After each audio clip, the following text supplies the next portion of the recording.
Hello friends, स्वागत है आपका आपके अपने लीगल चैनल में। अभी आज जो मैं आपको जजमेंट बताने वाला हूं, ये आप सब लोगों को एक बहुत बड़ी राहत देने वाला है।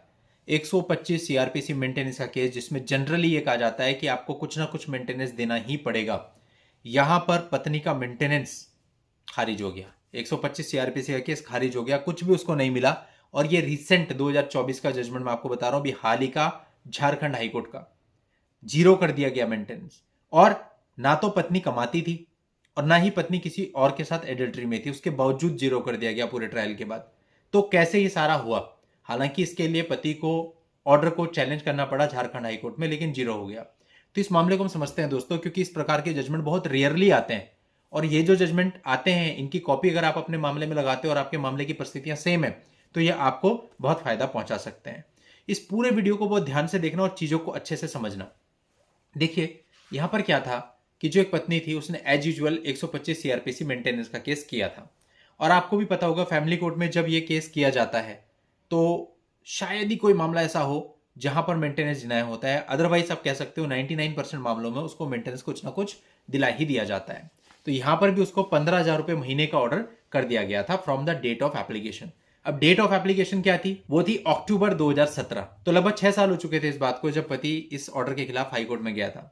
तो 6 साल में 15,000 रुपए महीना, 15,000 रुपए महीना मतलब एक साल का हो गया कितना? 1,80,000 रुपए। अब इंटू कर लो उसको 6 से, तो बन जाएगा के बाद 10,80,000 रुपए। तो यानी आप कह सकते हो अप्रोक्सीमेट 11 लाख रुपए का एरियर हो चुका था।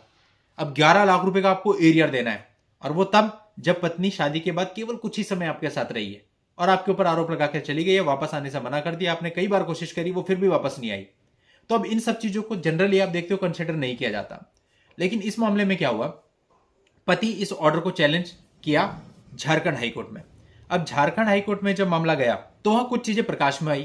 पहली चीज जो प्रकाश में आई वो ये थी कि पत्नी का आरोप था कि उसका किसी अन्य महिला के साथ अवैध संबंध है और वो उससे दहेज मांगता था, इसलिए उसने शादी के 1 महीने के अंदर अंदर ही मैट्रिमोनियल होम छोड़ दिया था।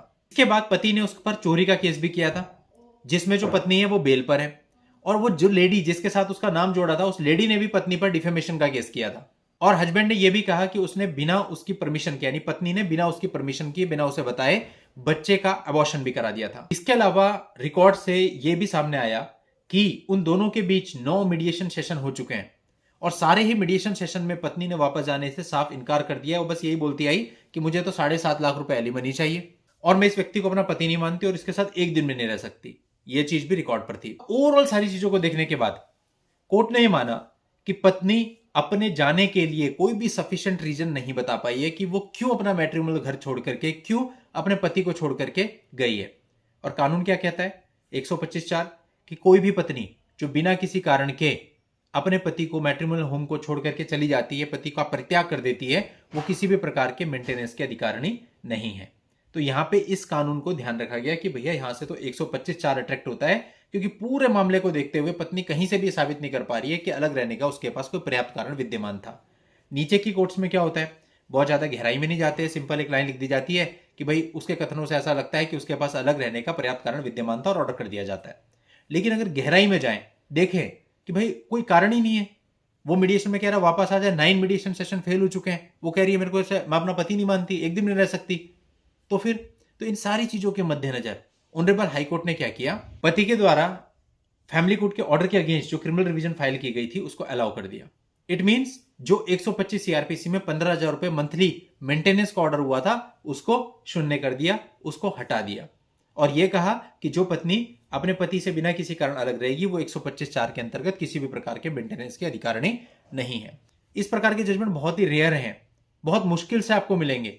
और अगर मिल जाते हैं तो आप में से बहुत सारे लोग होंगे जिनके साथ सेम परिस्थिति होगी, शादी के बाद कुछ ही समय में पत्नी चली जाती है और विदाउट एनी रीजन जाती है। तो आप लोग इस जजमेंट का हवाला ले सकते हैं।